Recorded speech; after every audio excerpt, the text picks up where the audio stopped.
100 വെച്ചിട്ട് ഒരു മാസം പോകുന്നുണ്ട്, അടുത്ത ഒരു വർഷത്തേക്ക് 1200 പോകുന്ന പറഞ്ഞാൽ 1200 സ്റ്റോക്ക് ചെയ്താൽ എന്തായിരിക്കും അവസ്ഥ ഉണ്ടാവുക? നിങ്ങൾ നേരത്തെ പറഞ്ഞ ആ കഥയിലെ രണ്ടാം സൊല്യൂഷൻ ഉണ്ടല്ലോ, രണ്ടാം ഭാഗം 360 വ്യൂ സുദർശന, അതിലേക്കൊന്ന് നെക്സ്റ്റ് നമുക്ക് കിടക്കാം. ഓക്കെ, സുദർശൻ എങ്ങനെയാണ് ഒരു കമ്പനിയെ 360 നമുക്ക് വ്യൂ ചെയ്യാൻ പറ്റുക? നമ്മളെ ഒരു ചെറിയ ബിസിനസ് സ്ഥാപനമാണെങ്കിലും അവിടെയൊക്കെ ഒരുപാട് പ്രോസസ്സുകളുണ്ട്. പർച്ചേസ്, സെയില്, ഇൻവെന്ററി, സ്റ്റോക്കേജിങ്, ഒരുപാട് പ്രശ്നങ്ങളുണ്ട്. ഈ എന്തായാലും ഓണർ അതിന് ചില ഭാഗങ്ങളിലൊക്കെ എത്തുള്ളൂ. പക്ഷെ അത് 360 കാണുമ്പോഴേ ആ ബിസിനസ് ശരിയായിട്ട് റൺ ചെയ്യാൻ പറ്റും. അതെ, ഒരു ബിസിനസ്സിനെ നമുക്ക് എടുക്കുകയാണെന്നുണ്ടെങ്കിൽ 7 ഡിപ്പാർട്ട്മെന്റ്സ് ഉണ്ട്. പ്രധാനമായിട്ടും നമ്മളുടെ കണ്ണെത്തേണ്ട 7 ഡിപ്പാർട്ട്മെന്റ്. ആ 7 ഡിപ്പാർട്ട്മെന്റ്സ് ചിലപ്പോൾ എല്ലാം നമ്മൾ തന്നെ കൈകാര്യം ചെയ്യുന്നത്, ചിലപ്പോൾ 2-3 ആൾക്കാരായിരിക്കും. പക്ഷേ ഡിപ്പാർട്ട്മെന്റ് തന്നെയാണ്. അതിൽ മാർക്കറ്റിംഗ്, സെയിൽസ്, പലപ്പോഴും marketing and sales single department ആയിട്ട് കൊണ്ടുവെക്കാറുണ്ട്. പക്ഷെ അത് രണ്ടും രണ്ടായിട്ട് തന്നെ കാണേണ്ടതാണ്. ഫൈനാൻഷ്യൽ അല്ലെങ്കിൽ അക്കൗണ്ട്സ്, R&D, HR, മാനേജ്മെൻറ്റ്, അതായത് നമ്മളുടെ മുകളിൽ നിൽക്കുന്ന മാനേജ്മെൻറ്റ്, അതായത് നമ്മൾ നോക്കി കാണേണ്ട ഒരു ഡിപ്പാർട്ട്മെൻറ്റ്. മാനേജ്മെൻറ്റ് എന്ന് പറയുന്ന ഒരു ഡിപ്പാർട്ട്മെൻറ്റാണ്. And the last one is operations, കാര്യങ്ങളെല്ലാം നോക്കി നടത്തുന്ന ആൾ. ഇങ്ങനെ 7 ഡിപ്പാർട്ട്മെൻറ്റ്സ് ഉണ്ട്.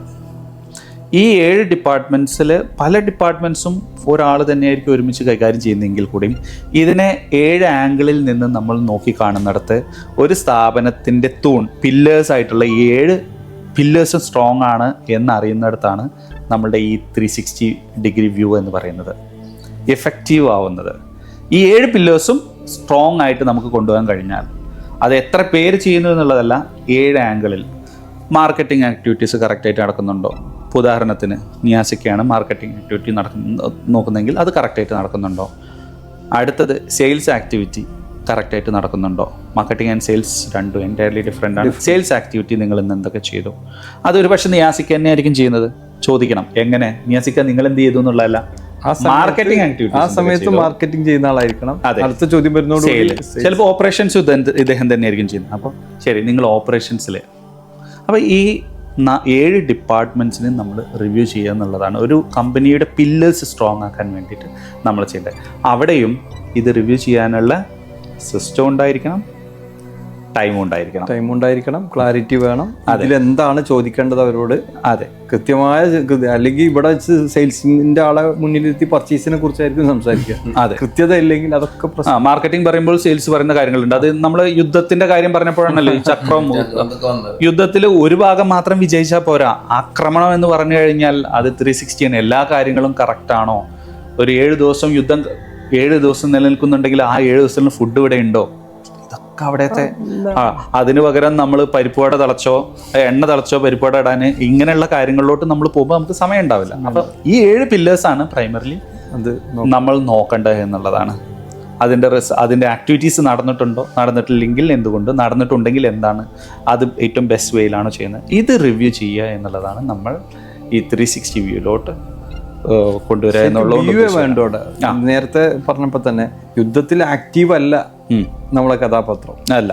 അപ്പൊ ഇവിടെ വ്യൂ ആണ് ചെയ്യേണ്ടത്, മാനേജ്മെന്റ് ആണ്.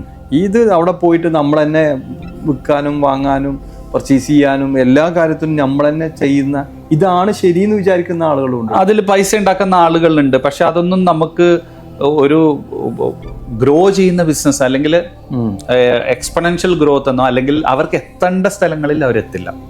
ആക്ച്വലി അവർ ഡിസേർവ് ചെയ്യുന്ന ഒരു ഗ്രോത്ത് ഉണ്ട്.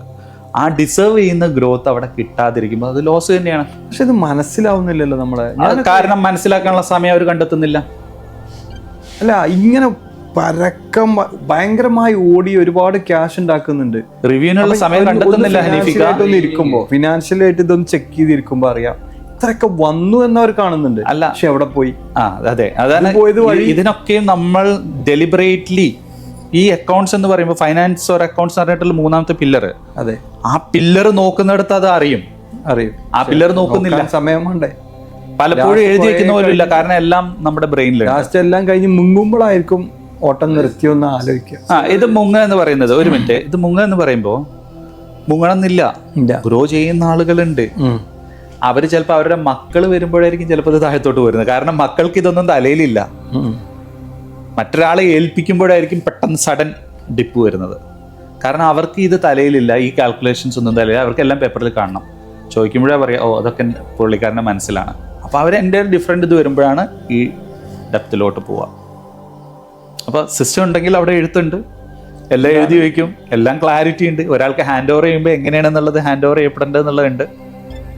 എക്സ്റ്റേണൽ ഫാക്ടേഴ്സ് ഒരുപാടുണ്ട്. ഇപ്പം ഞാൻ ഒരു ഡിപ്പാർട്ട്മെൻറ്റ് പറഞ്ഞ R&D, റിസർച്ച് ആൻഡ് ഡെവലപ്മെൻറ്റ്. എന്താണ് റിസർച്ച് ആൻഡ് ഡെവലപ്മെൻറ്റ്? നിങ്ങളിപ്പോൾ ഇന്ന് ഐഫോൺ വിൽക്കുന്നത് നിങ്ങളിന്നിപ്പോൾ ഒരു വിൽപ്പന 100 എണ്ണം വെച്ചിട്ട് ഒരു മാസം പോകുന്നുണ്ട്. അടുത്ത ഒരു വർഷത്തേക്ക് 1200 എണ്ണം പോകുന്ന പറഞ്ഞാൽ 1200 എണ്ണം സ്റ്റോക്ക് ചെയ്താൽ എന്തായിരിക്കും അവസ്ഥ ഉണ്ടാവുക? എന്തായാലും പ്രൈസ് കുറഞ്ഞു വരും, നമുക്ക് ലോസിലിടും. R&D എന്ന് പറയുമ്പോൾ ഇത് മോണിറ്റർ ചെയ്ത് നമ്മൾ എന്താണ് ചെയ്യേണ്ടത്, നമ്മൾ അടുത്ത ബിസിനസ് എന്താണ് ചെയ്യേണ്ടത്, അടുത്ത മൊബൈൽ ഏതാണ്, എത്ര നമ്മൾ സ്റ്റോക്ക് ചെയ്യണം, ഇതെല്ലാം ഒരു റീസേർച്ച് എന്ന് പറഞ്ഞാൽ search from known to unknown. അറിയുന്ന കാര്യങ്ങളിൽ നിന്ന് അറിയാത്ത കാര്യങ്ങളിലോട്ടുള്ള സെർച്ചാണ് റീസേർച്ച് എന്ന് പറയുന്നത്. അപ്പോൾ R&D ഡിപ്പാർട്ട്മെൻറ്റ് അറിയുന്ന ഫാക്ടേഴ്സ് വെച്ചിട്ട് നമുക്ക് എന്തൊക്കെ ചെയ്യാമെന്നുള്ളത് പ്രഡിക്റ്റ് ചെയ്യുകയും അല്ലെങ്കിൽ നമുക്ക് ഇൻഫർമേഷൻ തരികയും അതിനനുസരിച്ച് നമ്മുടെ ബിസിനസ്സിൽ കാതലായിട്ടുള്ള മാറ്റങ്ങൾ വരുത്തുകയാണ് ഈ റിസർച്ച് ആൻഡ് ഡെവലപ്മെൻറ്റ് ചെയ്യുന്നത്. ഇത് പലപ്പോഴും നമ്മൾ ഓണേഴ്സാണ്. കൊച്ചു കടയാകുമ്പോൾ നമ്മൾ തന്നെയാണ് റിസർച്ച്. നാളെ പുതിയൊരു ഫ്രൂട്ട് വരികയാണ്, ഓക്കെ മാങ്ങയുടെ സീസണാണ്, മാങ്ങ എവിടെ നിന്ന് ഇത് ചെയ്യാൻ പറ്റും. ഇത് R&D ആക്ടിവിറ്റിയാണിത്. അത് ചിന്തിക്കുന്നത് മാങ്ങ എവിടെ നിന്ന് നമുക്ക് പ്രൊക്യൂർ ചെയ്യാൻ പറ്റും. പനിയുടെ സീസണാണ്, പാരസെറ്റമോൾ ഏറ്റവും കൂടുതൽ എവിടെ നിന്ന് പ്രൊക്യൂർ ചെയ്യാൻ പറ്റും, അല്ലെങ്കിൽ ആ സമയത്താണ് ഏറ്റവും കൂടുതൽ പ്രൊഡക്ഷൻ വരുന്നത്. ഇതെല്ലാം R&Dയുടെ റിസൾട്ടാണ്. അപ്പോൾ അത് അവിടെ ഉണ്ട്, ആ ഡിപ്പാർട്ട്മെന്റ് അവിടെ ഉണ്ട്. അത് നമ്മൾ റിവ്യൂ ചെയ്യുക എന്നുള്ളതാണ്. ഇവിടെയൊക്കെ നമ്മൾ ഫസ്റ്റ് തുടങ്ങിയപ്പോൾ ഒരു ടൈം ടേബിളിനെ കുറിച്ചൊക്കെ പറഞ്ഞിരുന്നു. കാരണം പല കാര്യങ്ങളും ഓണേഴ്സ് സജീവമായി നിൽക്കേണ്ട സ്ഥലങ്ങളുണ്ട്. ഈ ഓട്ടത്തിനിടയിൽ പല കാര്യങ്ങളിലും എത്താതിൻ്റെ കാരണം നമ്മൾ തുടക്കത്തിൽ പറഞ്ഞു, നമുക്ക് കൃത്യമായൊരു ടൈം ടേബിൾ ഇല്ല. ഇപ്പോൾ R&D ആയാലും ഇതൊക്കെ എന്ത് ചെയ്യണം, നോക്കാനും റിവ്യൂ ചെയ്യാനൊക്കെ നമ്മൾ കൃത്യമായ സമയം ഡിഫൈൻ ചെയ്യണം.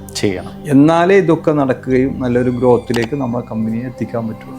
ശരിയാണ്. ഇതാണ് ഇപ്പോൾ നമ്മൾ 360 വ്യൂവിനെ കുറിച്ച് പറഞ്ഞു. നെക്സ്റ്റ് ആണ് മൂന്നാമത്തെ കാര്യം, അപ്രീസിയേഷൻ. ഒന്നും കൂടെ വിശദീകരിച്ച് പറയാവുന്നതാണ്. അപ്രീസിയേഷൻ എന്ന് പറഞ്ഞു കഴിഞ്ഞാൽ എംപ്ലോയീസിനായിക്കോട്ടെ, കസ്റ്റമേഴ്സിനായിക്കോട്ടെ, നമ്മളുടെ വൈഫായിക്കോട്ടെ, മക്കളായിക്കോട്ടെ, ആരാണെങ്കിലും അപ്രീസിയേഷൻ കൊടുക്കുന്ന ഒരു ബൂസ്റ്റ് ഉണ്ടല്ലോ, അഡ്രിനാലിൻ ബൂസ്റ്റ്, അത് വളരെ വലുതാണ്. പല ആളുകളും വർക്ക് ചെയ്യുന്നത് പൈസയ്ക്ക് വേണ്ടിയിട്ടല്ല, ഈ അപ്രീസിയേഷൻ കിട്ടുക എന്നുള്ളതാണ്, റെക്കഗ്നിഷനാണ്. മണിയും ഒരു അപ്രീസിയേഷൻ ആണല്ലോ. മണി ഈസ് ആൻ അപ്രീസിയേഷൻ എന്നുള്ളത് ഒരു തരത്തിൽ നമ്മൾ ഏത് ആംഗിളിൽ അത് നിർവചിക്കുന്നു. മണി എന്താണെങ്കിലും നമുക്ക് സർവൈവ് ചെയ്യാൻ പൈസ വേണം. അത് അവർക്ക് കൊടുക്കുന്ന ഒരു റെസ്പെക്റ്റ് ആണ്. നിങ്ങളുടെ എംപ്ലോയീസിനെ കൊണ്ട് ജോലി എടുപ്പിക്കുമ്പോൾ അവർക്ക് അവരെടുക്കുന്ന എഫേർട്ടിന്റെ എഫക്റ്റിനെയാണല്ലോ നമ്മൾ പൈസയാക്കി മാറ്റുന്നത്. ആ എഫക്റ്റിന് അവരുണ്ടാക്കിയെടുത്തിട്ടുള്ള ആ എഫക്റ്റിന് അവർക്ക് കൊടുക്കുന്ന റിവാർഡാണ് മണി. ഇപ്പോൾ ഇത് കോൺട്രവേഴ്ഷ്യൽ സ്റ്റേറ്റ്മെന്റ് ആണ്. ഗവൺമെന്റിൽ പലപ്പോഴും പറയാറുള്ളത് ഗവൺമെന്റിൽ എഫേർട്ടിനാണ് പൈസ കൊടുക്കുന്നത്, പ്രൈവറ്റ് സ്ഥാപനങ്ങൾ എഫക്റ്റിനാണ് പൈസ കൊടുക്കുന്നത്. വ്യത്യാസം മനസ്സിലാക്കണം. ഒന്ന് എഫേർട്ടിനാണ്. എഫേർട്ട് എന്ന് പറഞ്ഞാൽ നിങ്ങൾ അവിടെ 10 മണിക്കൂർ പോയിരുന്നു കഴിഞ്ഞാൽ ശമ്പളം കിട്ടിയിരിക്കും എന്നുള്ളത്. പക്ഷെ പ്രൈവറ്റ് സ്ഥാപനത്തില് അത് എഫക്റ്റിനാണ്. എന്ത് ക്രിയേഷൻ അവർ കൊണ്ടുവന്നു എന്നുള്ളതാണ്. സമയത്തിന്റെ കാര്യങ്ങളൊക്കെ അവിടെ ലേബർ ലോസും കാര്യങ്ങളും ഇതൊക്കെ ഉണ്ടെങ്കിൽ കൂടെയും അവിടെ ഈ എഫക്റ്റ് കൊണ്ടുവരാത്ത ആളുകളെ അവിടെ ഇരുത്തി പൊറപ്പിക്കില്ല. അവർക്ക് സർവൈവ് ചെയ്യാൻ കഴിയില്ല. ഗവൺമെന്റിന് പബ്ലിക് ഫണ്ടുണ്ട്, ജനങ്ങളുടെ ഫണ്ടും കാര്യങ്ങളൊക്കെ ഉണ്ട് ഇത് മുന്നോട്ട് പോകണം. അവരുടെ ആറ്റിറ്റ്യൂഡ് എന്ന് പറയുന്നത് സിസ്റ്റം റൺ ചെയ്യുന്നതിനേക്കാൾ ഉപരി എല്ലാവരും പ്രൊട്ടക്ട് ചെയ്യുക എന്നുള്ളതാണ്. പക്ഷെ കമ്പനിക്ക് അങ്ങനെ പുറത്തുനിന്നുള്ള ആ ഒരു രീതിയിലുള്ള കാര്യങ്ങളില്ല. അപ്പോൾ അവർക്ക് അവിടെ എഫക്റ്റ് ഉണ്ടാക്കി എടുത്ത് അതിനൊരു ബിസിനസ് ആക്കി മാറ്റിയെങ്കിൽ മാത്രമേ പൈസ കൊണ്ടുവരാൻ കഴിയുള്ളൂ. നിങ്ങളൊരു സെയിൽസ്മാനെ കൊണ്ടുവന്ന് വെച്ചു, ആ സെയിൽസ്മാന് ഒരു 10 കസ്റ്റമേഴ്സ് വന്നു. 10 കസ്റ്റമേഴ്സ് പറയുന്നത് ഞങ്ങളുടെ അടുത്ത് അത്രയും കാശില്ല, അവർ സെയിൽ ചെയ്തു, പ്രോഫിറ്റ് ഇല്ലാതെ സെയിൽ ചെയ്തു. എങ്ങനെ അവരുടെ സാലറി കൊടുക്കാൻ കഴിയില്ല. അവിടെ എഫക്റ്റ് കൊണ്ടുവരണം. ലാഭകരമായിട്ട് കൊണ്ടുവന്നെങ്കിൽ മാത്രമേ നമുക്ക് അവരുടെ സാലറി മീറ്റ് ചെയ്യാൻ സാധിക്കുള്ളൂ.